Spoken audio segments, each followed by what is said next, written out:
बर्दाश्त मत करना किसी भी बेअदबी को खुद का वजूद याद दिलाए रखना। ठोकरें भी लगेंगी और गिरोगे भी बहुत बार। ठोकरें भी लगेंगी और गिरोगे भी बहुत बार। तुम बस अपनी मंजिल को पहली मोहब्बत बनाए रखना। सलाम, सत श्री अकाल, नमस्कार। मैं हूँ शालिका ठाकुर लेकर हाजिर आपके लिए हमारा ये खास कार्यक्रम जिसका नाम है क्या चल रहा है भारत। और आप हमारा ये खास कार्यक्रम सुन रहे हैं सिर्फ और सिर्फ HimachalAbhi.com पर। तो दोस्तों, सर्दियों ने जोरों शोरों से दस्तक दे दी है और इसी बीच अपना ख्याल रखिए और सर्दी से अपना बचाव करिए, क्योंकि बहुत ज़्यादा ज़रूरी हो जाता है। एक महामारी है जो लगातार हमारे साथ साथ चल रही है। इसी बीच अपने स्वास्थ्य का ख्याल रखना हमारे लिए बहुत ज़्यादा ज़रूरी हो जाता है। तो अपना ख्याल रखिए, साथ ही अपनों का भी ख्याल रखिए। बढ़ेंगे कार्यक्रम में आगे की और बात करेंगे आज के इतिहास के बारे में। क्या कुछ खास घटनाएं आज के दिन इतिहास में घटी थी। 1869 में आज ही के दिन 10 साल के निर्माण कार्य के बाद स्वेज नहर को यातायात के लिए खोल दिया गया था। यह नहर यूरोप को एशिया से जोड़ता है। 1928 में आज ही के दिन स्वतंत्रता सेनानियों में शुमार और पंजाबी लेखक लाला लाजपत राय शहीद हुए थे। आज ही के दिन 1939 में नाजियों ने प्राग यूनिवर्सिटी में दाखिल होकर छात्रों को मौत के घाट उतार दिया था। उन बच्चों की याद में 17 नवंबर के दिन इंटरनेशनल स्टूडेंट डे मनाया जाता है। आज ही के दिन 2012 में कार्टून के स्केच से लेकर सियासत के मैदान में अपनी सशक्त पहचान बनाने वाले शिवसेना के संस्थापक बाल ठाकरे का निधन हुआ था। तो ये थी इतिहास की कुछ खास घटनाएं जो मैंने आपको बताई। अब बात करेंगे आज की टॉप 7 न्यूज के बारे में। क्या कुछ खास है आज की टॉप 7 न्यूज में। नाकाम हुई दिल्ली को दहलाने की साजिश, स्पेशल सेल ने जैश के 2 आतंकियों को पकड़ा। दोस्तों, दिल्ली की पुलिस की स्पेशल सेल ने राजधानी को दहलाने की बड़ी कोशिश को नाकाम कर दिया है। पुलिस ने 2 आतंकियों को गिरफ्तार किया है। ये दोनों आतंकी संगठन जैश ए मोहम्मद से ताल्लुक रखते थे और ये दिल्ली को दहलाने की कोशिश कर रहे थे, यानी कि कुछ न कुछ ऐसा बड़ा कारनामा करने की कोशिश जिससे दिल्ली को दहलाया जा सके, दिल्ली के लोगों को नुकसान पहुंचाया जा सके। उनके कब्जे से 10 जिंदा कारतूस के साथ 2 सेंटीमीटर ऑटोमेटिक पिस्तौल बरामद की गई है और पुलिस के सूत्रों के अनुसार दिल्ली में बड़ा धमाका करने की ये कोशिश कर रहे थे।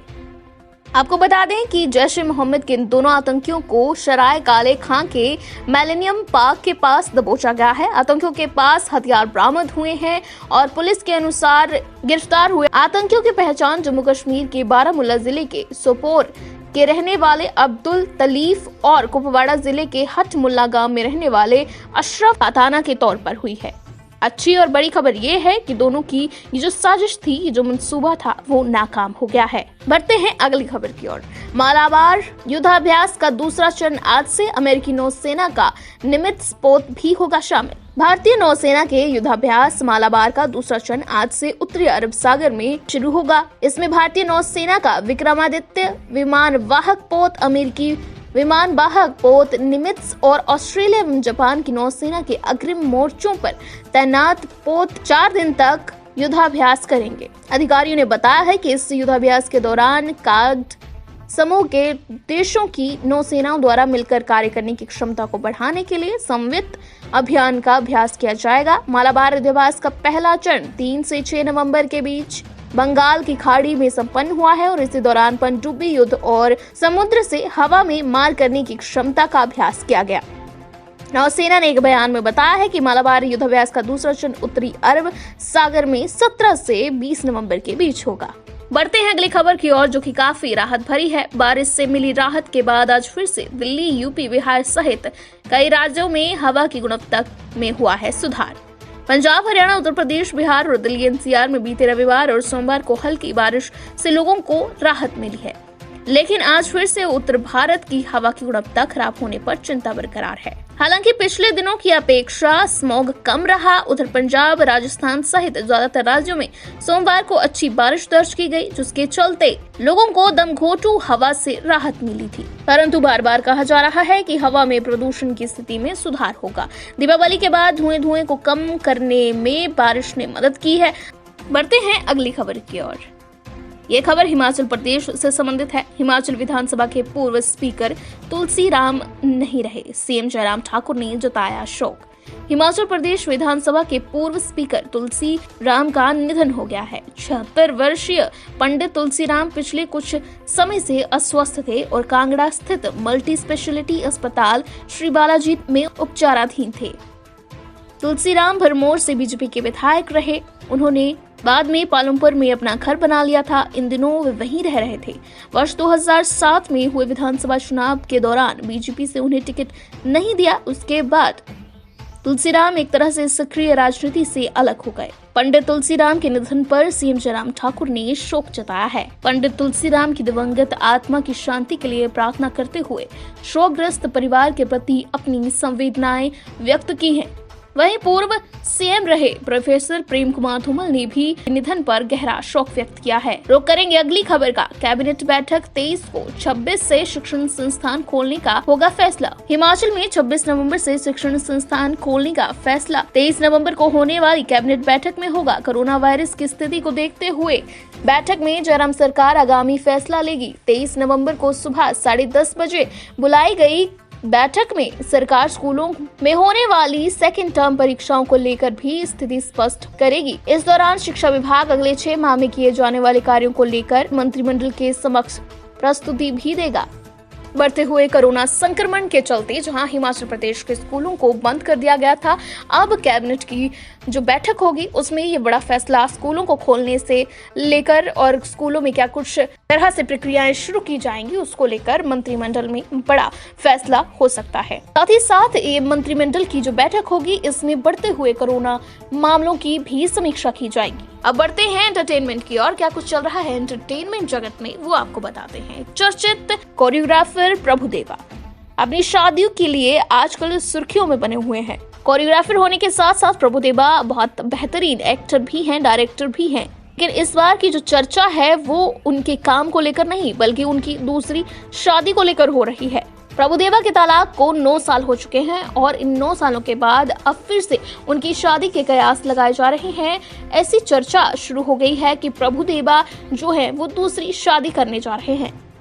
साल 2011 में उनकी पत्नी रामलता के साथ जब उनका तलाक हो गया था तो उसके बाद बहुत सी अभिनेत्रियों के साथ उनके नाम को जोड़कर चर्चा की जाती थी। लेकिन अब कयास बहुत से सूत्रों द्वारा लगाए जा रहे हैं कि प्रभुदेवा अपनी रिश्तेदार के साथ शादी करने जा रहे हैं। खैर, जब शादी होगी तो पता तो चल ही जाएगा, लेकिन औपचारिक रूप से अभी इस बात का कोई ऐलान नहीं हुआ है। बढ़ते हैं खेल जगत की ओर। टेस्ट में कोहली की अनुपस्थिति में रोहित के पास खुद को साबित करने का मौका और ये कहना है ग्लेन मैकग्रा का। ऑस्ट्रेलिया के पूर्व तेज गेंदबाज ग्लेन मैकग्रा का मानना है कि बॉर्डर गावस्कर ट्रॉफी में आखिरी 3 टेस्ट मैचों में विराट कोहली की अनुपस्थिति से रोहित शर्मा के पास खुद को साबित करने का अच्छा मौका है। मैकग्रा ने सोमवार को वर्चुअल पत्रकार वार्ता में पत्रकारों से मुखातिब होते हुए ये बात कही है। कोहली जनवरी में पिता बनेंगे, वह पहला टेस्ट खेलने के बाद स्वदेश लौट आएंगे। उनके नहीं रहने से क्या भारत के सीरीज जीतने का मौका कम हो जाएगा?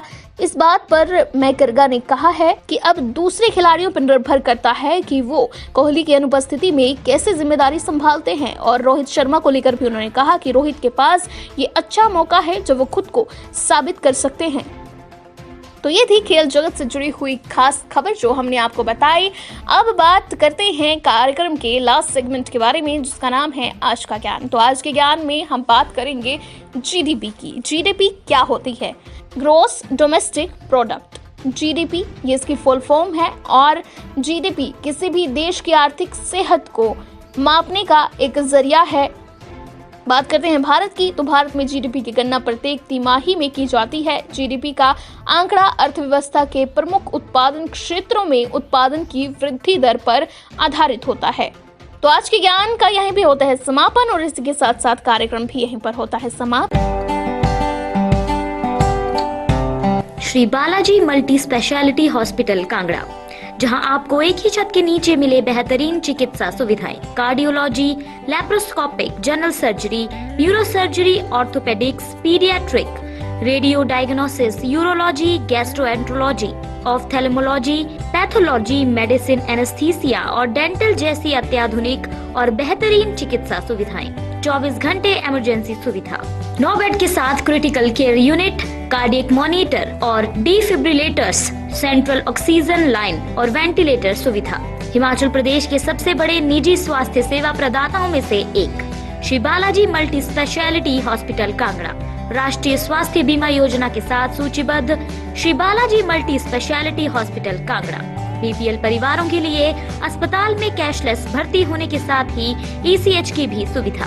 हमारा पता Shri Balaji multi speciality hospital, Balaji Vihar, Ujjain, Kangra. संपर्क करें 9218411108 पर। Shri Balaji multi speciality hospital Kangra.